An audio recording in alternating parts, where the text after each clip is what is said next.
Bismillahirrahmanirrahim. Assalamualaikum warahmatullahi wabarakatuh. Alhamdulillahi rabbil alamin, hamdan yuafi ni'amahu wa yukafi'u mazidah.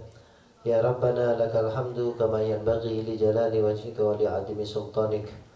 Allahumma salli wa sallim ala sayyidina wa nuri qulubina Muhammadin miftahi babi rahmatillah adada ma fi ilmillah, salatan wa salaman daimaini bidawami mulkillah wa ala alihi wa sahbihi wa man walah wa la hawla wa la quwata illa billah, amma ba'du.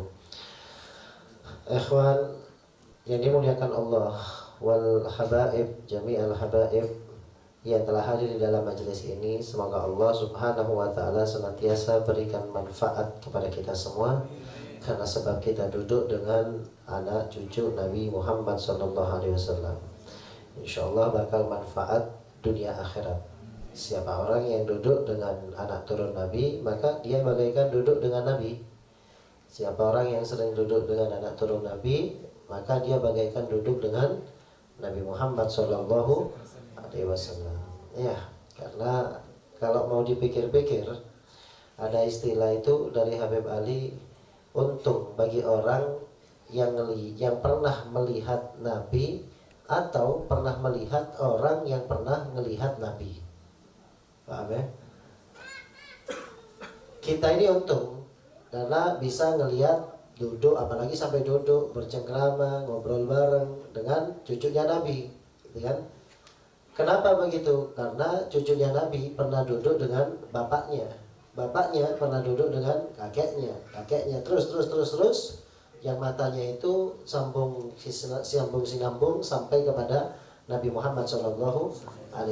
Secara gak langsung matanya kita pernah melihat mata yang pernah melihat Nabi Muhammad SAW. Nah, kita duduk dengan orang yang pernah duduk dengan Nabi Muhammad SAW.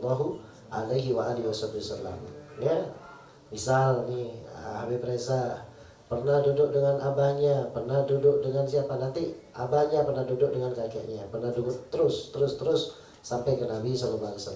Matanya pernah ngelihat abahnya, abahnya pernah ngelihat kakeknya, pernah ngelihat terus matanya ini nyambung sampai ke Nabi SAW. Makanya rugi kalau kamu punya kesempatan untuk kumpul-kumpul dengan para habaib, kemudian gak kamu sempatkan untuk kumpul dengan para habaib. Ya, paling gak jadi saksi besok. Jadi saksi kalau saya, ya Allah, pernah duduk dengan cucu kekasihmu, dan saya, ya Allah, pernah cinta sama cucu-cucu daripada kekasihmu. Ya, nah, semoga kita akan jadi orang yang untung insyaallah. Qala al-mu'allif rahimahullah ta'ala nafa'na bihi wa bi ulumi fid dharain amin. Kelanjutannya yang kemarin, wa man yassara ala mu'sirin, siapa orang yang mempermudah atas orang yang kesulitan, yassarallahu alaihi fid dunya wal akhirah. Siapa orang yang mempermudah orang lain yang sedang dalam keadaan kesulitan, maka janjinya Allah, dia akan diberikan kemudahan di dunia dan akhirat. Ini rumus nih. Kita menterototi orang yang segempang ta'oding, ada sarannya sama sekali. Ya, susah, jarang sekali susahnya. Sumpahnya jarang, hidupnya gampang aja. Pengen gini mapan, ada sesekali mau bingung, mesosah. Kalau kamu pengen punya perasaan seperti itu, cari orang-orang yang susah, kemudian mudahkan kesusahannya. Ini rumus. Makanya orang audit lo bisa, audit TV itu lo bisa, hadirin. Kamu hidup sendiri itu gak bisa. Kamu mikirkan hidupmu biar kamu jadi orang yang senang selalu, gak bisa. Ini rumusnya nih. Ini sudah dikasih sama Nabi SAW, satu rumus yang kalau kamu mau ngamalkan, maka kamu akan mudah hidupmu di dunia dan akhirat. Saya punya hidup ini susah terus, dagangan sulit laku, kerja tepak kelakuan secek sarana, kepanasan, nguli ini sulit hidupnya. Sudah, cari orang-orang yang kesusahan, ringankan dia daripada kesusahannya, maka janjinya Nabi SAW, yassarallahu alaihi fid dunya wal akhirah. Oh, bahkan bukan hanya di dunia dimudahkannya. Ente lai pagempangnya dunia, dan ditambah lagi pagempangnya dalam akhirat. Rumus. Ya, catat. Kalau dengar seperti ini, catat. Keengain begitu ngetela orang sesat, tolongin. Jangan malah tutup mata, tutup telinga. Engkau dibikin sesat, kamah. Prinsip-prinsip seperti itu, Bu, buang ya. Kamah engkau minolong orang, cinta kau di TV bagi Sarah. Ya kan? Itu namanya hujah syaitoniyah itu. Hujah-hujah kesetanan itu. Ya, orang hidup saya saja masih susah. Engkau dibikin kalau bese, mak abri na bese ke orang. Ente montro bese pesekut abri ke orang. Ente montro sekut tolong orang, pesekut nolong orang. Ente montro karena esar nabi orang, pesekut nasar ke orang. Itu cirinya. Bahkan balasannya fid dunya wal akhirah. Ente mau nambah bunga orang, ya orang itu akan dapat kebahagiaan cuma dari kamu. Tapi saat kamu membahagiakan orang lain, Allah Ta'ala akan balas kebahagiaan buat kamu di duniamu sampai ke akhiratmu. Paham? Paham dah ini?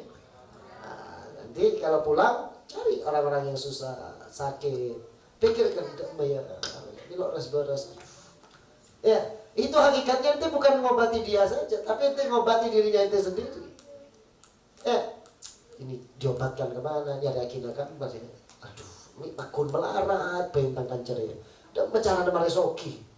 Itu pikirkan tuh. Maka apa? Allah Ta'ala nanti akan jadikan kamu kaya di dunia dan akhirat. Berarti mafhumnya, kebalikannya, apa dikatakan siapa orang yang membuat sulit orang, ya, maka dia akan dipersulit di dunia dan akhirat. Ya, jadi ada pengertian kebalikannya. Wallah fi aunil abdi, maka al-abdu fi auni akhi. Sesungguhnya Allah Subhanahu wa Ta'ala tetap akan melindungi satu hamba selama hamba tersebut melindungi hamba yang lainnya. Selama kamu mengasihi orang lain, maka selama itu juga Allah Ta'ala akan kasihi kamu. Selama kamu peduli ke orang lain, selama itu juga Allah Ta'ala akan peduli kepada kamu. Selama kamu gak tega ngelihat orang, maka selama itu juga Allah Ta'ala gak akan tega. Allah Ta'ala gak akan ridho kamu dalam keadaan sedih kalau kamu sering tidak ridho ketika melihat orang lain sedang dalam keadaan sedih. Peka, hatinya itu peka. Ada orang yang sedih, gimana caranya dia bahagia? Ada orang kebutuhan uang, gimana caranya dia punya uang? Saat kamu seperti itu, yang peduli ke kamu bukan orang lain, tapi adalah Allah Subhanahu wa Ta'ala. Kemampuan manusia itu ada batasnya. Tapi kalau sudah Allah Ta'ala yang peduli sama kita, itu gak ada batasnya. Ente tolong bi orang senolong ente berdebatas lah. Misal, bantu ente paling 1 juta, 2 juta, 3 juta. Lo kira benar ya beri 1 juta sampai ente mati. Capek kamah. Ada batasnya. Tapi kalau Allah Subhanahu wa Ta'ala yang mulai peduli ke kita, maka sejak saat itu sampai akhirat pun Allah Subhanahu wa Ta'ala akan memperdulikan kita. Ya. Makanya orang-orang dulu itu paling hobi untuk bantu orang lain. Hatinya itu paling lembut, paling nggak bisa ketika melihat orang lain itu dalam keadaan sedih. Kenapa? Ternyata memang harapannya untuk kebahagiaannya dia sendiri di dunia dan kebahagiaannya dia di akhirat. Intinya kalau kamu memberikan sesuatu kepada hamba Allah, Allah Ta'ala akan balas pemberiannya kamu itu. Jadi tidak segratis itu jadi. Gak ada yang gratis. Beb, engkau ala korasara beb.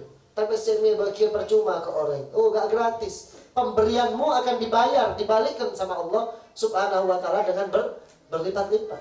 Gak ada yang gratis di dunia ini. Makanya siapa orang yang berbuat kebaikan sedikit pun, ya roh, dia bakal melihatnya. Siapa orang yang berbuat keburukan di dunia ini sedikit pun, ya roh, dia bakal melihatnya. Jadi gak ada yang gratis. Ente becek, bakal balas. Ente coba, bakal balas sama Allah Subhanahu wa Ta'ala. Ini dikatakan, kana Ibnu Abbas radhiyallahu ta'ala anhu mu'takifan fi masjid Rasulillah. Sayyidina Abdullah ibn Abbas pernah iktikaf di masjidnya Nabi sallallahu alaihi wasallam. Kemudian datang kepada dia rajulun yasta'inu fi hajatin. Kemudian ada seseorang datang kepada dia, kepada Abdullah bin Abbas yang saat itu sedang i'tikaf. Abdullah bin Abbas, anak punya hajat ini, mau ke genteng. Ibaratnya begitulah, hajat duniawi. Anak punya hajat, Abdullah bin Abbas. Fakharaja ma'ah. Akhirnya Abdullah bin Abbas keluar dari masjid, ditinggalkan masjidnya. Ente akan kungkuai bodoh, lo tahu kata bangsa khoso ente. Lihat nih Abdullah bin Abbas, ditinggalkan mihrabnya, ditinggalkan sujudnya, ditinggalkan ibadahnya kepada Allah Subhanahu wa taala, keluar dia ke masjid bantu orang yang sedang punya hajat. Maka apa sami'tu sahibah hadzal qabr sallallahu alaihi wasallam yaqul man masya fi hajati akhihi kana khairan lahu min i'tikafi asri sinin.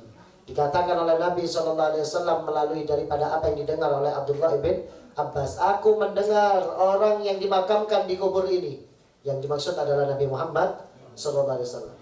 Nabi Muhammad pernah berkata, apa kata Nabi sallallahu alaihi wasallam, siapa orang yang keluar dari rumahnya untuk menyelesaikan hajat daripada saudaranya, maka dia lebih baik yang dia perbuat daripada iktikaf 10 tahun di masjidnya Nabi sallallahu alaihi wasallam. Inti sampai setia umroh lo Pak Dempak. Ya kan? Sampai sekarang mau haji saja kesulitan kita. Ya enggak? Tapi kamu bisa dapat pahala lebih daripada iktikaf 10 tahun di masjidnya Nabi dengan cara apa? Peduli ke orang-orang yang miskin-miskin itu. Peduli kepada orang yang punya hajat, peduli kepada orang yang sakit, peduli kepada kasihan, pelembut ketika diatur. Jangan jadi raja tega. Ya, itu cuma peduli sama perutnya ente, perutnya istri, perutnya anak, ya itu memang kewajibannya ente. Gitu. Kalau masalah istri, masalah anak itu memang kewajibannya kita. Ya, karena kamu sudah nikah, ya kamu harus makan nih. Karena ente punya anak, ya ente makan anak ente. Tapi untuk peduli kepada orang lain yang bukan haknya kita, itu adalah bentuk bagaimana kita ini menunjukkan rahmatnya kita kepada Allah Subhanahu wa ta'ala. Kita tunjukkan ceenteran di ateh. Sehingga apa? Gak bisa. Lihat orang gak bisa. Lihat orang gak bisa. Mikir. Makanya orang-orang dulu itu kalau nangis pun, yang sering mereka itu nangisnya bukan karena nangis keperluannya dia sendiri. Nangis karena keperluannya orang. Makanya Sayyidina Ali karramallahu wajhah pernah sampai kerja jadi kuli panggul. Itu cuma tujuannya untuk apa? Ngasih makan tamu-tamunya yang datang setiap hari ke rumahnya. Setiap kali tamu datang itu dikasih makan, dikasih makan, dikasih makan. Apa kerjaan dan kerjaan dari apa? Kerjanya kuli panggul. Ada di pasar jadi kuli panggul. Tapi benar ya beringakan lo orang. Maksudnya apa? Jangan teknologi. Siapa orang yang tidak memulai dengan yang sedikit, nanti kalau sudah banyak lo bakal mulai. Eman burna. Mon kabit ente ki adik didik pengen memulain eman, deki mon ente lagi ebok bakal tambah eman. Paham? Jadi mau ki didik tuh lagi tepi. Ente mulai lako di PC 100.000 tuh lagi ngepi 100.000. Ya. Paham enggak? Salah. Sesalah kayak apa bener ya? Apa kita orang? Nah, dikatakan oleh Nabi sallallahu alaihi wasallam, "Ma min shadaqatin afdalu min shadaqatil lisan." Kaifa dzalik? Qala asy-syafa'atu. Bukan pembahasan ini, beda pembahasan. Qala sallallahu alaihi wasallam, "Man aqrada dinaran ila ajalin falahu bi kulli yawmin sadaqah ila ajalih." Dikatakan sampai perihal hutang saja ya. Perihal hutang itu sekali-kali memusuhi orang cuma gara-gara dia gak mampu bayar hutang. Gak gratis. Ente ngasih uang itu bukan cuma-cuma, tetap diganjar oleh Allah Subhanahu wa ta'ala. Siapa orang, kata Nabi sallallahu alaihi wasallam, ya, memberikan hutang kepada seseorang, maka setiap hari dia bagaikan bersedekah dengan uang itu. Ya. Ini bolak-balik dibahas. Mara ente keempat mau utang besar. Polana Habib Muhammad lagi butuh besar. Sekarang anak kutung lo nang puyur rayu langsung nggak ketela perlu besar gitu. Sengaja ini dibahas. Bukan anak yang sengaja, kitabnya. Jadi kita paham, kita baca ngerti ada. Orang mula banteng, orang majelis nak cerai. paham ini kitabnya, Masya Allah. Ya kitab, jazakumullah khair.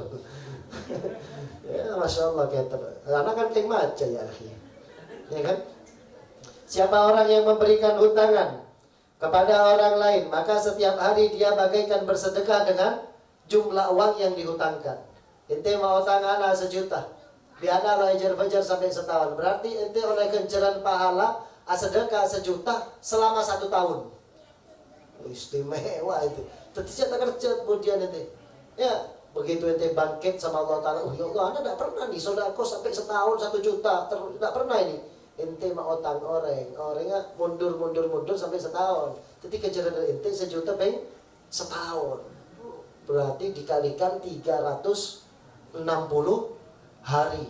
360 kali. 1 juta kali 360 kali. Berarti ente bagaikan bersedekah dengan 360 juta. Ente hatta sokia ke di apa, insya Allah mustahil itu sedekah segitu. Kecuali berpesai zakat. Kalau zakat gak diceritakan ya. Zakat itu memang wajib. Ini yang dibahas sedekah. Cuma sedekah. Balas. Ya.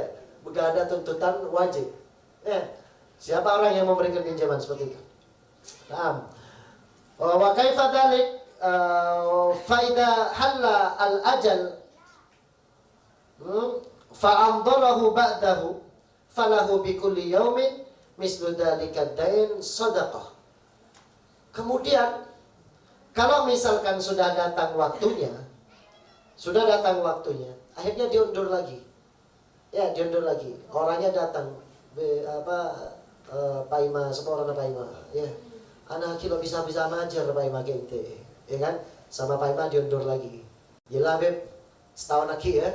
Tahun ada belajar. Siap Pak Ima. Berarti kejar boleh 1 juta kali 360 hari. Berarti 360 juta yang disedekahkan. Ya. Allah. Waqad kana minas salaf. Monero salaf ini katanya. Salaf siapa? Ulama-ulama yang dulu.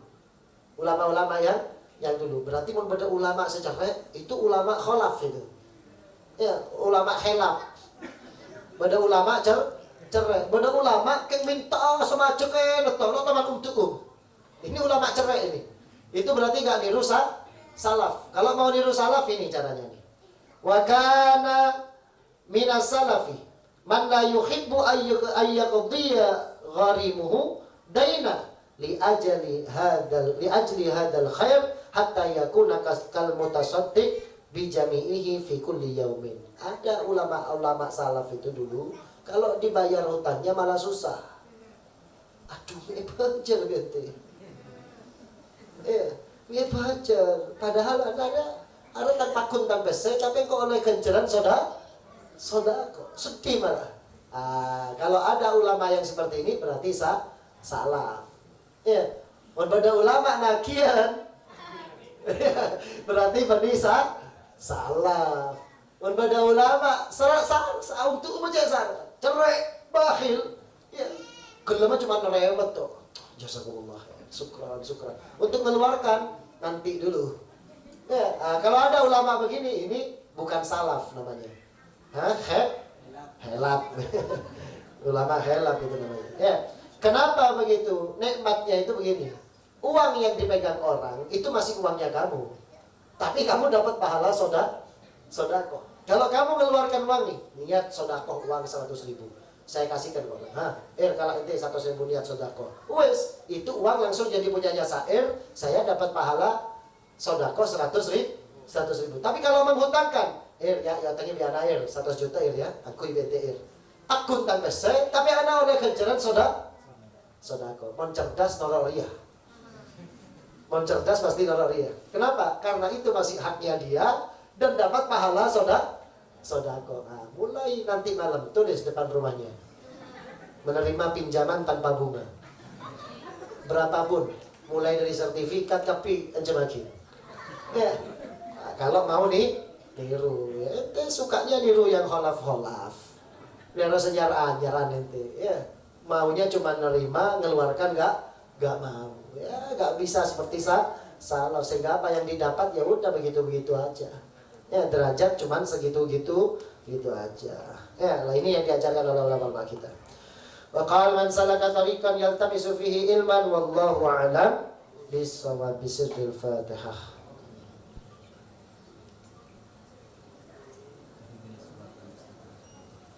Amin. Al-Fatihah untuk kesembuhan Umi Dai, Haji Umar, Haji Usman, Hajah Dai, Hajah Sudah, Haji Umar, Haji Usman. Semoga Allah Subhanahu wa taala sembuhkan dari segala penyakitnya, dan seluruh yang sedang sakit semoga Allah taala berikan kesembuhan dengan sempurna tanpa ada tunda-tunda. Ala hadin niyah bisirril Fatihah.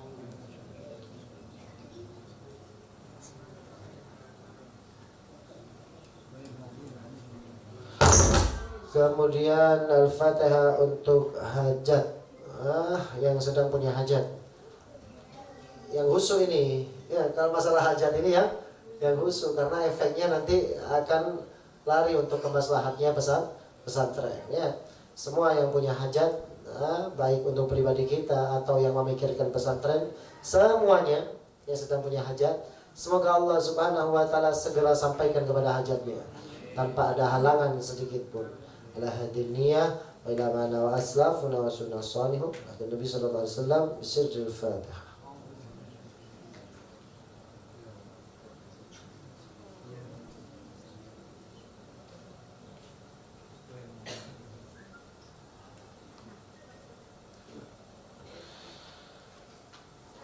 Apa lagi? Tidak ada ya. Insyaallah majelis ini penuh manfaat. Semoga kita semua pulang dapat barokah, manfaat, kemudian terus berdakwah, terus ajarkan, terus diingat, terus amalkan, sehingga kita setiap kali hadir majelis selalu bertambah derajat kita di mata Allah Subhanahu wa taala ya. Assalamualaikum warahmatullahi wabarakatuh. La ilaha illallah al-mawjud fi kulli zaman.